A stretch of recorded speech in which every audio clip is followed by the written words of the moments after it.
사람은 잘 먹어야 됩니다. 그렇죠? 공감하십니까? 동의하십니까? 젊었을 때는 성장식을 잘 먹어서 그렇게 성장해서 힘을 쓸 수 있어야 되고요. 나이를 좀 들고 나면은 이제 여기저기 고장이 나기 때문에 예방 차원에서 또 건강 보조식품들이나 이런 것들을 잘 챙겨서 먹어야 됩니다. 그래야 일상생활 하는 데 있어서 전혀 지장이 없다라는 사실이죠. 힘을 쓰는데, 공부하는데, 또 내가 어떠한 일을 할 때에 건강상의 이유에 문제가 없다라는 것입니다. 잘 먹어야 됩니다. 마찬가지로 우리 육신뿐만 아니라 우리의 영혼도 잘 먹어야 됩니다. 초신자로 들어와서 하나님의 말씀을 잘 먹어서 성장해야 되고요.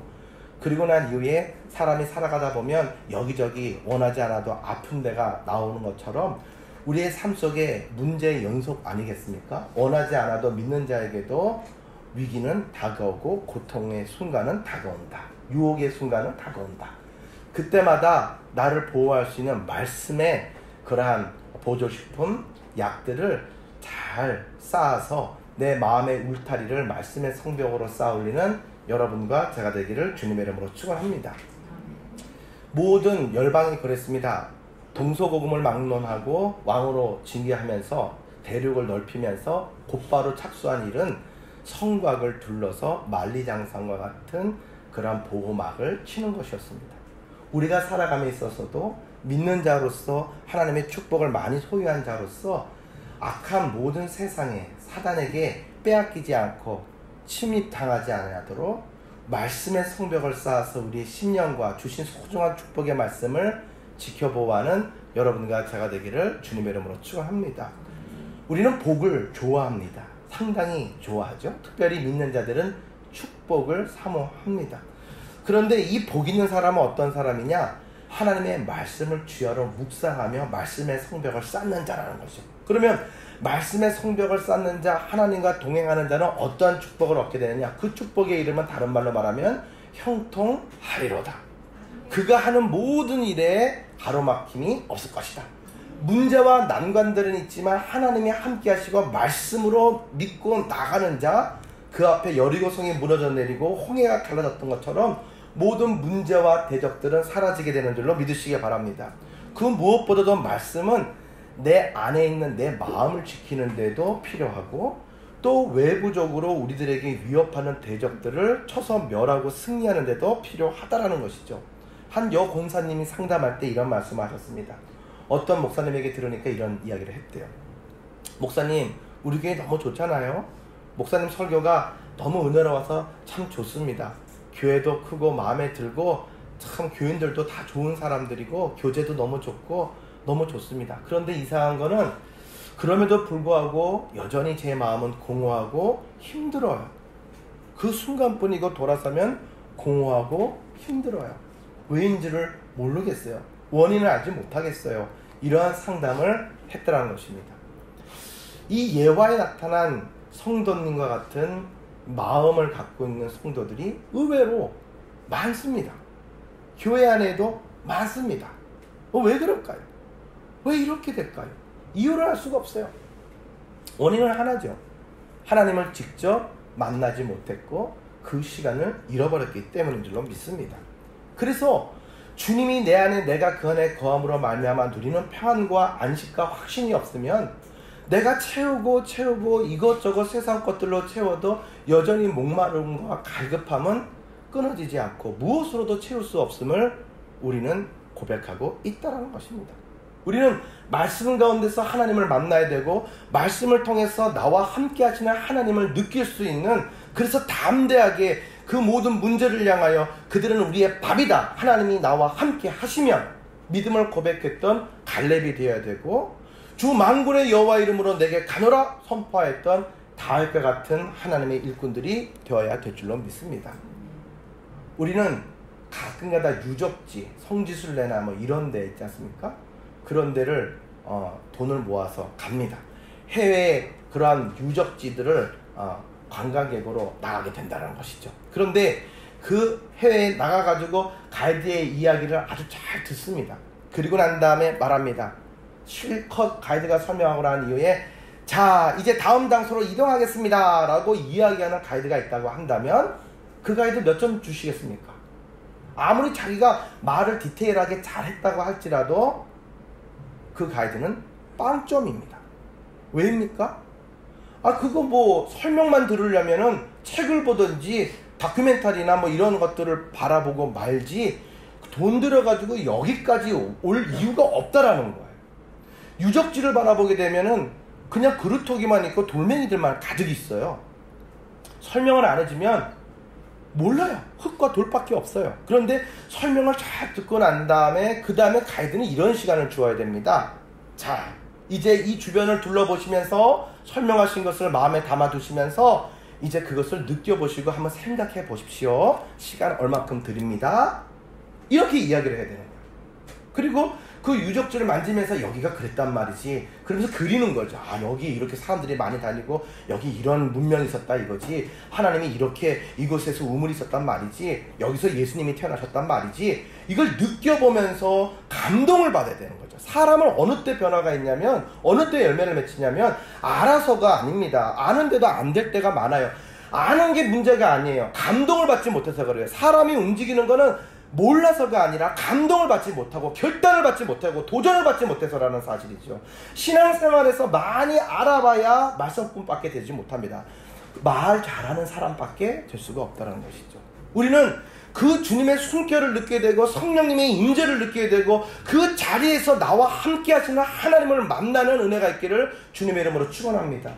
사울이 바울이 되기 이전에는 가말리엘 문화생으로서 얼마나 많은 것을 배우고 얼마나 성경에 대해서 그렇게 능통했습니까? 그럼에도 불구하고 하나님을 만나지 못하고 감동을 받지 못하니까 오히려 믿는 자들을 핍박하는 자로, 예수님을 핍박하는 자로 자리에 서게 되었다. 내가 뭘 하는지도 몰랐어요. 그런데 그 주님을 다메섹 도상에서 만나고 느꼈잖아요. 변화되는 삶을 살았다는 것이죠. 모세 하나님이 택하셨고 어렸을 때부터 그렇게 무릎 위에서 말씀으로 양육받았던 지도자였습니다. 모든 것들을 다 가졌습니다. 자질과 소양, 지식. 그렇지만은 하나님이 기뻐하시는 그런 모습의 자리는 아직 아니었어요. 그에게는요, 광야의 시간을 통해서 비로소 하나님을 느끼고 자신을 부르시는 호렙산에서의 소명을 통하여서 비로소 하나님과 함께 사명을 감당하는 믿음의 주인공으로 서게 된 줄로 믿으시길 바랍니다. 하나님에 대해서 듣고 알고 신앙생활하고 직분받았다고 다가 아닙니다. 우리는 그분을 느낄 수 있고 그분을 체험하는 그런 은혜와 감동과 주님의 보혈의 인치심이 있어야 될 줄로 믿습니다. 아까 전에 예화를 들어서 드렸던 것처럼 만약 그 자리에 가서 그것을 느껴보지 못하고 그것을 갖다가 그렇게 감상하지 못했다고 한다면 비싼 시간 낭비, 돈 낭비를 하게 된 내용이다 라는 사실이죠. 제 친구 중에 이익상이라고 하는 목사가 있습니다. 히브리 대학에서 구약학 박사를 이제 했는데 그 친구가 성지순례에 우리나라에서 넘버원입니다. 그래서 이동원 목사님부터 시작해가지고 뭐 유기성 목사님부터 시작해가지고 뭐 우리나라 기라성 같은 목사님들이 성지순례 가면 항상 그 친구를 찾습니다. 그 목사님을 찾아요. 가이드로서. 그리고 함께 다니면 은혜가 배가 되는 거죠. 아주 크게. 그래서 무엇이 차이가 있나 했더니 다른 사람들은 책을 보는 거예요. 그리고 달달달달 외워요. 가이드 하니까. 그래서 그냥 가서 얘기만 하고 자 다음으로 이동하시겠습니다. 끝이. 근데 그 친구는 그게 아니에요. 그 현장, 광야 이런 데 유적지를 다니면서 직접 만지고 느껴요. 그리고 사진을 찍고 남겨요.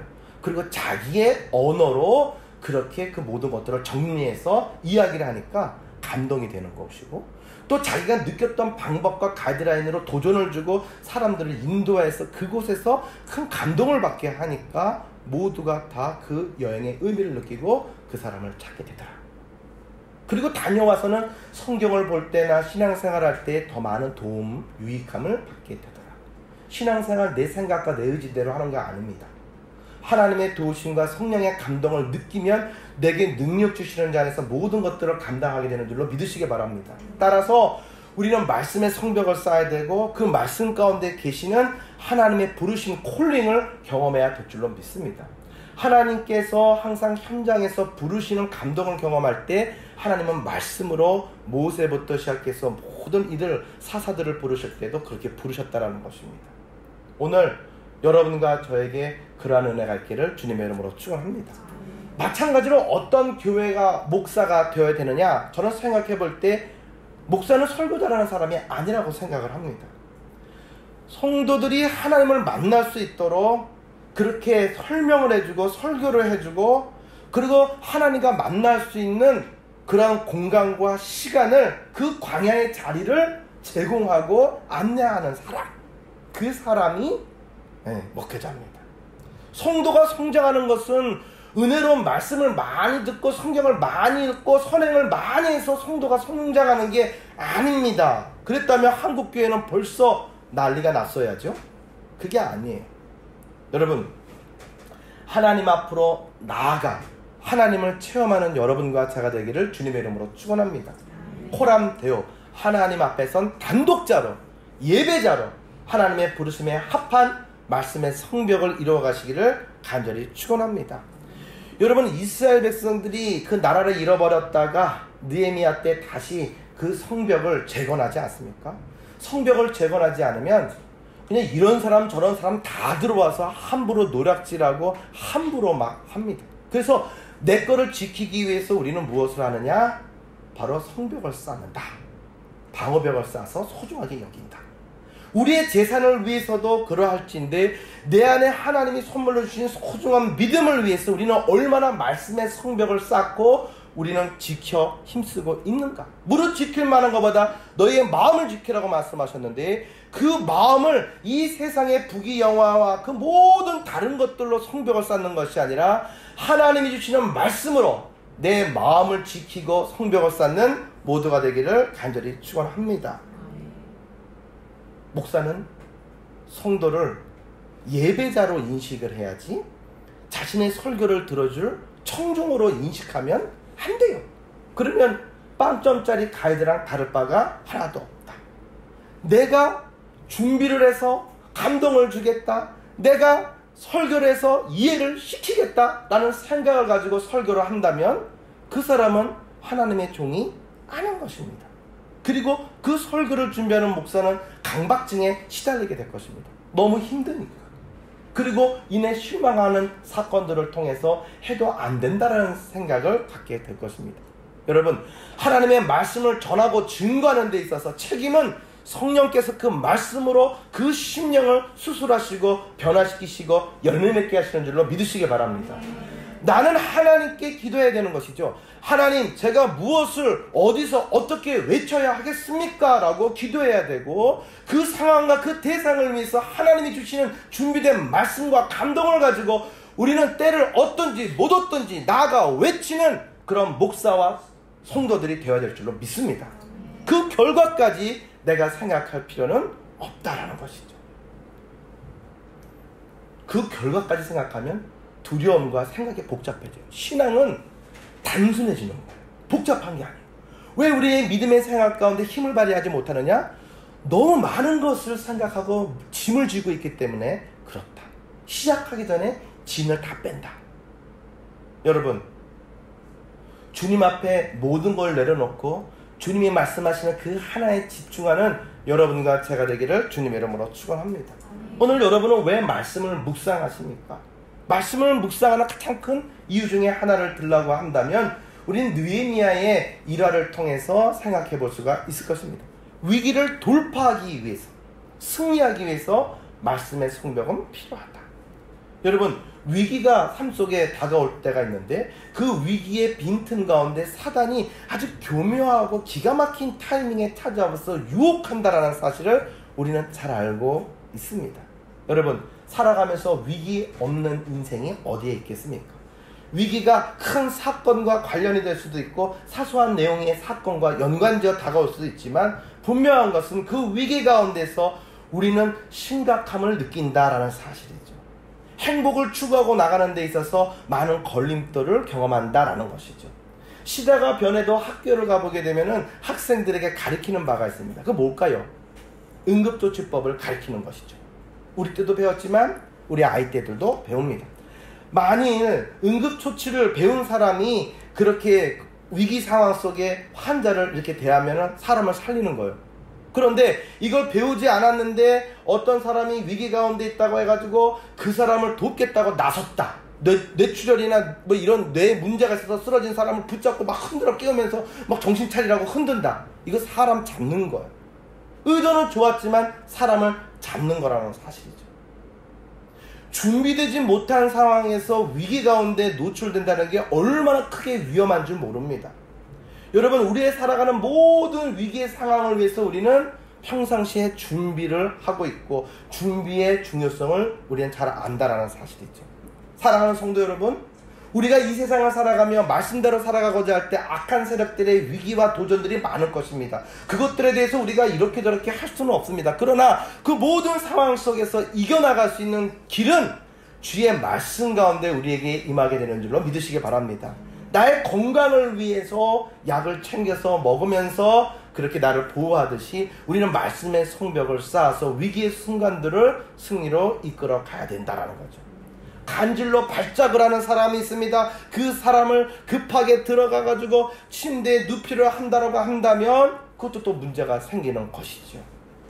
우리는 육신의 모습의 내용뿐만이 아닙니다. 우리의 삶의 전 영역에서 다 이러하다라는 것이죠. 준비가 중요하다는 거죠. 부부싸움이 일어났습니다. 갈등 관계가 일어났습니다. 그래서 제일 먼저 하는 게 뭐냐면 하나님한테 가서 물어야 되는데 꼭 친구들을 만나거나 이웃들에게 그렇게 고민을 토로한다. 그런데 그들 가운데 준비가 되어서 정말 나를 위해서 이야기해 줄 수 있는 사람이 몇 명이나 되겠습니까? 상당히 많은 사람들은 평소에 그런 생각을 가지고 이간질하면서 초장에 잡아야 돼, 봐주면 안 돼, 끝까지 가, 그렇게 이야기를 하지 않겠습니까? 오히려 잘못된 충고로 문제가 커지는 일들이 대다수다라는 것이죠. 영적인 세계에서도 더욱더 두드러진다라는 것이죠. 영적으로도 우리가 얼마나 많은 도전과 위협과 두려움과 문제를 맞이하는지 모릅니다. 그래서 그 유혹 가운데서 우리가 말씀에 그러한 우리의 마음을 지키지 못하고 말씀으로 그 문제를 탁탁 대응하지 못하면 우리는 넘어져서 우리는 범죄 길로 나락으로 떨어질 수밖에 없다라는 것이죠. 이런 일들이 성경에 많이 나타납니다. 가나안 땅에 큰 기근이 들게 되자 아브라함이 하나님께 물은 것이 아니라 눈에 보이는 대로 주변 사람이 하는 대로 애굽으로 내려갔다라는 것이죠. 그 땅에서 어떻게 방법론, 솔루션을 찾고자 했다라는 것이죠. 하나님의 말씀을 떠나서 마음대로 발걸음을 향했던 죄를 자기도 모르게 지었다라는 것이죠. 왜? 그 안에 말씀이 기억이 나지 못하고 성벽이 없었기 때문에. 출애굽한 이스라엘 백성들이 모세가 하나님과 기도하러 올라가는데 내려오지를 않아요. 그때 하나님의 말씀이 그들의 마음을 주장했다라고 한다면 기다리고 함께 기도했을 것입니다. 그런데 기도하지 않고 말씀도 없으니까 두려움만 오고 조급증이 오고 눈에 보이는 거는 금붙이들, 가나안 땅으로 출애굽할 때 가지고 나왔던 금붙이만 보이는 거죠. 그래서 그거 눈에 보이는 걸 가지고 생각해가지고 나온 게 뭐냐면 금송아지를 만들었다는 거죠. 그래서 우상숭배라는 죄에 빠지게 되었다. 말씀이 없으니까 차선이 최악의 상황을 불러일으키게 되더라. 여러분, 예루살렘 성벽을 재건할 때에 안팎으로 느헤미야는 시달렸습니다. 위기가 엄청나게 많았다는 것이죠. 말씀의 성벽을 탁 재건하고 나갈 때에 느헤미야는 개인적으로 생명의 위협을 느끼게 되었습니다. 그런데 느헤미야의 그러한 보존과 이스라엘의 보존은 함께 연결이 되어져 있었습니다. 여러분, 신명기 28장의 말씀에 바라보면 출애굽한 백성들이 하나님의 말씀에 순종을 하면 축복을 받고, 그리고 하나님의 말씀을 불순종하게 되면 하나님이 심판하시겠다라고 분명히 경고를 하셨죠. 그래서 그렇게 말씀대로 살아갔습니다. 그런데 솔로몬 시대에 이게 깨지기 시작합니다. 솔로몬이 가장 크게 잘못한 것은 하나님을 가까이 하다가 어느 순간에 노년에 이방 여인들을 가까이 대하면서 그가 말씀의 성벽이 무너졌다는 것입니다. 개인이 무너지니까 이스라엘 백성들이 전체가 무너지고, 모범을 보여야 될 왕이 말씀에서 무너지니까 백성들도 제약에서 분별력이 없이 행동을 했다. 그래서 심판과 경고의 메시지로 말씀하셨지만 그들은 듣지 못하고 고집을 부렸다. 그래서 우리가 아는 바와 같이 이스라엘은 패망의 지름길로 나락으로 떨어지게 됩니다. 그리고 주님은 가르치시기 위해서 다시금 이제 70년의 그때가 차고 난 다음에 이제 귀환을 시키시고 재건을 시키시게 되는데, 그 이스라엘의 그 내용을 들어보니까 많은 사람들이 돌아왔지만 성벽도 없이 노략질을 당하며 어려워하고 힘들어하는 무질서한 가운데 있는 이 고국을 생각해 볼 때 느헤미야의 마음이 편하지가 않았습니다. 그래서 그는 간절히 기도했죠. 간절히 기도했어요. 여러분, 성벽이 없다, 그리고 성벽이 무너졌다, 그 안에서 살아가는 게 얼마나 불안하겠습니까? 울타리가 없는 삶, 부모가 없는 상황에서 고아와 과부들이 얼마나 불안하겠습니까? 그 울타리와 방어막과 성벽은 주는 의미가 남다르다라는 것이죠. 세상 가운데도 그러한데 영적으로 말씀으로 울타리를 치지 못한 사람들이 이 세상 가운데 그런 모든 사단의 그런 영적 전쟁 가운데 느끼게 되는 것은 말로 다 할 수 없어요. 그 마음이 평안함으로 하나님의 말씀이 생각날 리가 없다라는 것이죠. 그러므로 주님은 오늘도 우리들에게 말씀하십니다. 말씀의 성벽을 쌓으라고. 느헤미야는 세 가지의 큰 위기에 봉착하게 되었습니다. 첫 번째로는 암살당할 위협을 많이 받았습니다. 그래서 생명의 위협을 느꼈고, 두 번째로는 유대인들의 왕이 되어가지고 그래가지고 바사의 아닥사스다 왕 앞에 도전하려고 한다라고 유언비어를 퍼뜨리면서 비방하는 이야기를 듣게 됩니다. 사람이 살아가면서 이런 비방과 이런 유언비어가 사람을 너무나도 힘들게 하고 정말 가라게 만드는 내용이 됩니다. 그러나 이 모든 것 가운데 그가 승리할 수 있었던 것은 하나님의 말씀이 그를 붙잡아 주시고 그 말씀의 울타리가 이 세찬 비바람으로 영향을 받지 않게 하였기 때문인 줄로 믿으시길 바랍니다. 마지막 세 번째 위기는 무엇이었습니까? 느헤미야가 이 사역을 감당할 때 가장 가까이서 꼭 필요하고 함께 믿어 의심치 않았던 동역자 가운데 느헤미야 6장 10절의 말씀에 바라보니까 스마야라고 하는 인물이 등장하게 됩니다. 그런데 이 사람이 매수된 거예요. 그래가지고 위기 순간마다 자신을 돕던 사람이 이제 아군이 아니라 적군이 돼가지고 나를 속이는 거예요. 그런데 이 사람이 얼마나 교묘하냐면 계획을 짜는데 두문분출하고 느헤미야가 걱정하게 만들고 그 바쁜 와중에도 자기를 찾아오게 만듭니다. 찾아오게 만들어요. 그래가지고 느헤미야에 관심을 갖는 악한 의도가 첫 단추가 잘 채워지게 되니까 이제 그에게 예언자가 된 것처럼 그렇게 느헤미야를 헷갈리게 말합니다. 병이 걸려서 움직일 수 없는 그런 상황인 것처럼 해서 그를 방문을 받고 그 다음에 자기가 예언하는 것처럼 그렇게 말씀을 받은 것처럼 느헤미야에게 이제 교묘하게 유혹을 하고 들어가는데 무슨 이야기냐면 이대로 있다가 우리 다 죽겠다라는 것이죠. 그래가지고 어떻게 이야기합니까? 여기에 말씀에 6장 10절의 말씀에 바라보니까 저희가 너를 죽일 터이니 우리가 하나님의 전으로 가서 외소 안에 있고 하나님의 성전 안에 들어가자라는 거예요. 그 다음에 문을 닫고 그리고 이 밤을 우리가 보내자. 안 그러면 너는 죽을 거야. 이렇게 이야기를 합니다. 여기서 우리는 재미난 두 가지 이야기를 듣게 되는데 하나님의 전으로 들어가자는 것이고 두 번째로는 우리가 들어가자는 거예요. 사람들이 우물쭈물할 때가 있어요. 그러면 유혹하는 사람들은 뭐라고 18번 말하냐면 야 나도 투자해 이렇게 말을 하는 거죠. 그러면은 그래? 그러면 같이 갈까? 이런 생각을 든다는 것이죠. 그러니까 얼마나 사단이 우리를 넘어뜨릴 때 집요하고 교묘하게 무장하고 들어온 줄은 몰라요. 이걸 깨어서 분별을 하려면 말씀으로 내가 서 있어야 된다라는 사실이죠. 여러분, 그러나 이것은 잘못된 것이었습니다. 함정이 있습니다. 왜냐면 지금 바라보면은 에스라하고 포로 귀환 때 에스라하고 느헤미야가 지도자였거든요. 그런데 에스라는 레위지파 사람이에요. 말씀을 가리키는 제사장 가문이란 말이에요. 그런데 느헤미야는 평신도 지도자 가운데 유력한 사람이지 목회자가 아니에요. 근데 레위기에 바라보면 하나님의 지성소 안에 레위인 중에서도 특별히 그 사역을 맡은 사람이 아니고서 들어가면 안 돼요. 그런데 내 생명의 위태로움 때문에 이 사람이 같이 가준다고 하니까 같이 들어갔다? 그러면 백성들이 자기를 바라보면서 리더십으로 신뢰를 하니까 따라오고 있는데 그 신뢰성이 깨지는 거죠. 나를 공격할 수 있는 빌미를 오픈시키는 그러한 내용이 된다는 거죠. 두려움 때문에 하나님의 말씀을 깜빡할 뻔했는데, 그런데 어떻게 됩니까? 이것들을 판단하면서 스마야가 이상한 얘기를 하네, 이렇게 생각하고서 반응한 게 아니라 거기에 말씀에 바라보게 되면은 즉시 그렇게 반응이 나온 것이 보게 됩니다. 즉시 반응이 나타났어요. 느헤미야가 즉시 반응하면서 이야기를 한다라는 것입니다. 11절에, 느헤미야서 6장 11절에 이렇게 이야기를 하죠. 나 같은 자가 어찌 도망하냐? 나 같은 몸이면 누가 하나님의 성전 외소에 들어가서 생명을 보존하겠느냐? 나는 안 들어가겠다 라는 것입니다. 그렇죠. 이렇게 이야기를 했다라는 것입니다. 사랑하는 성도 여러분, 하나님의 말씀으로 그가 반사적으로 반응을 했다라는 거예요. 이성으로 판단하고 가는 신앙의 길은 넘어질 수밖에 없어요.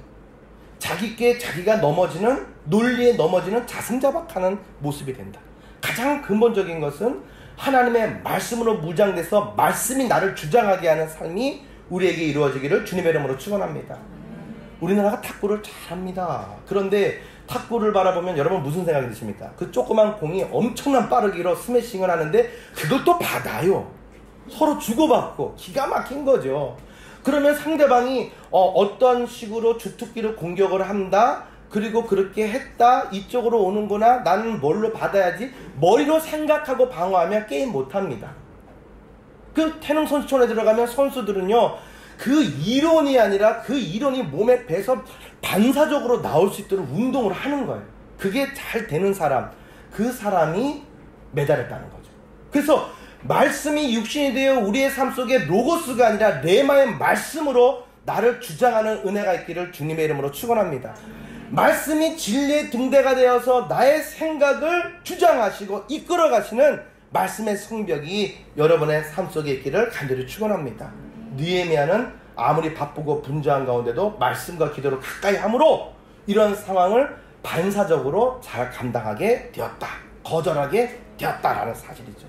오늘 여러분들에게 질문을 하고 싶습니다.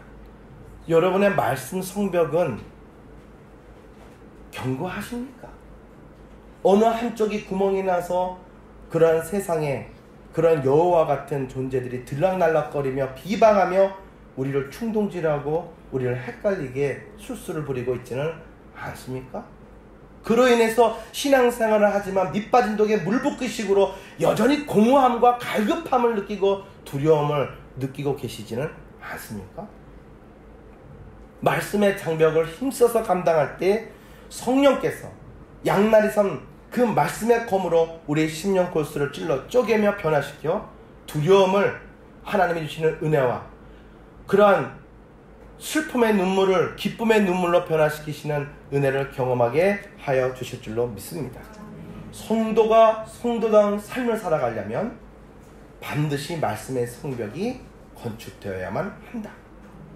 하나님을 만나고 신앙생활을 하며 예배와 찬양과 말씀을 통하여 헌신을 통하여 우리는 말씀의 성벽을 쌓아가고 있습니다. 오늘 여러분과 제가 그 말씀의 성벽에 끝까지 집중하고 마지막 문을 닫을 때까지 좌로나 우로나 치우치지 않고 집중하였던 느헤미야와 같은 은혜의 주인공이 되기를 간절히 축원합니다. 말씀을 바라보면 특별히 이렇게 요약할 수가 있습니다. 하나님을 사랑하고 하나님이 우리를 사랑하시는 주제에 대한 이야기인데, 그 말씀은 해라 하지 마라 이 두 가지의 패턴으로 우리에게 이야기를 하고 있습니다. 간단하죠. 참 쉽죠. 참 쉬워요. 자녀들이 문제가 있는 것은 무엇입니까? 인생을 살아왔던 선배의 지혜로운 부모로서 자녀들을 보고 이야기합니다.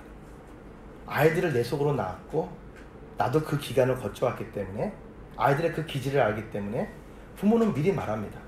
이거는 하고 이거는 하지 마라. 모든 문제는 간단한 이 원리를 답답하다고 내 생각대로 하려고 하던 데서부터 얽히고 설키면서 문제가 생기더라라는 사실이죠. 가장 편안한 안전한 삶은 무엇입니까? 하나님과 함께 그분이 말씀하시는 대로 순종하는 삶인 줄로 믿으시기 바랍니다.